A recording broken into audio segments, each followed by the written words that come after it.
Hello everyone, welcome back to our subject financial management. Myself Dr. Jyoti Gulwani. As we have discussed in the last video, our subject start with the unit number 1 introduction to financial management. So let us take a look in the description. As we have already discussed what is financial management, we know that no business can run without money. That's why it is said that money is a lifeblood of the business. Even you take small businesses or high businesses or big businesses, it requires money only. Every business activity is a economic activity and these activities require finance. So how we can arrange money and how we can utilize it is to be learned over here in this subject of financial management. Let us take a look in the meaning and definition of financial management. As it is said that financial management is concerned with the acquisition of fund and their optimum utilization. Means to understand this, we have to take one example. Say that if two loans are available in the market at the different rates, loan of rupees 10 lakhs, one is available at the rate of 8.5% and another is available at the rate of 9%. As a manager, which loan you will take from the market? Obviously, which is available at the lesser rate. Now, taking loan from the market is not only the one work of the manager, they have to utilize it into the different investment proposal. Now let us take another example. You have already taken loan from the market and now as a manager you want to invest it into the market. So how you can invest it into the market? Suppose again take example, there are two options available. One is available in the shares, another is available in the real estate. If as a manager you are investing your money into the share which can give the rate of return of 8% and same amount if you invest into the real estate, then it gives the rate of return of 5%. Then which is beneficial for the company? Obviously shares. So as a manager you have to utilize this money into the market. That is acquisition and optimum utilization of the funds.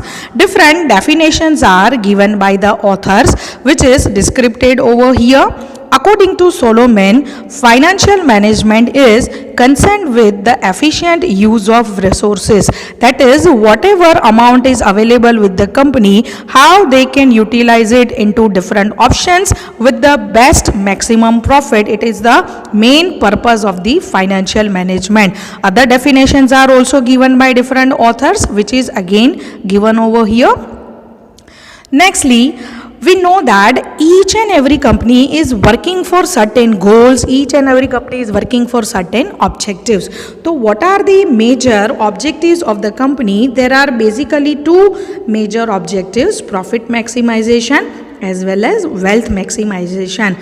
That is, without purpose no company can run. They are having the certain purposes. Under that, number one is profit maximization. Actually, it is an old concept. Profit maximization, that means at any cost, only you have to generate profit for the company. How you can generally depends on the manager, that fully depends on the company's policy. You can earn profit by reducing quality, by increasing the higher prices, or by reducing quantity, or by any way you can increase profit for the firm. But as this is an old concept, there are certain limitations of this profit maximization, because not only profit generation is the main aim of the company, but you have to give certain profit to the society also.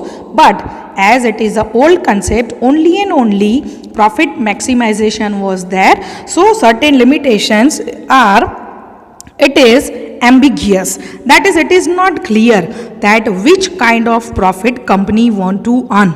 Basically, there are two types of profit, that is net profit before tax, net profit after tax. But here it is not clear that exactly which profit is needed by the company, before tax or after tax. Then it ignores time value of money. There are two types of time value of money, present value and future value. It is said that present value is always bigger in comparison of the future value. As continuously future will come, value of money reduces. So here in profit generation, company ignore this concept. It ignores risk factor. Risk is associated with consumer, risk is associated with the market, risk is associated with the competitors.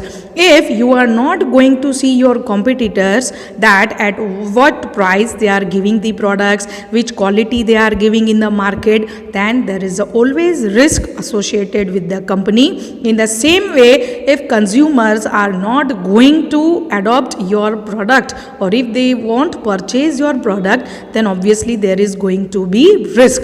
So this profit maximization is ignoring this concept. Let us go to the next objective, that is wealth maximization. Wealth maximization is an addition in profit maximization.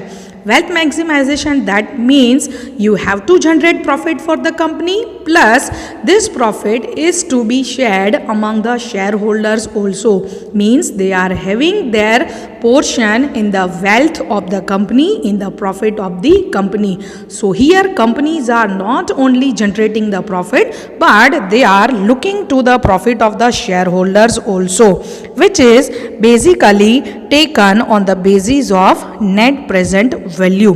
What is net present value? That we will learn in the next session. There are certain benefits for the wealth maximization, as there are losses in the profit maximization, but it is just opposite in the wealth maximization. Here this concept is superior. It is superior because it is not only considering the profit of the company, but it is maximizing the profit of the shareholders also. Whatever profit company will generate, take for example, if company is generating profit of rupees 1 lakh, so they are keeping certain portion of profit with them, as well as they are giving it to the shareholders also. That's why this objective is superior. Then it is precise.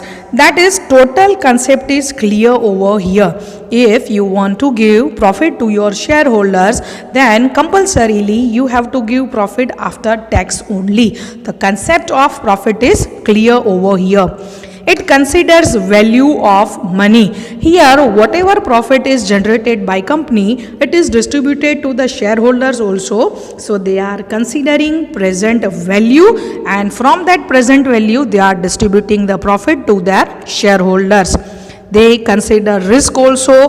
They not only generate profit, but they see their competitors, they see their consumers, they see the market also, and by having all the condition in mind, they go ahead with the profit. So it is said that they consider risk.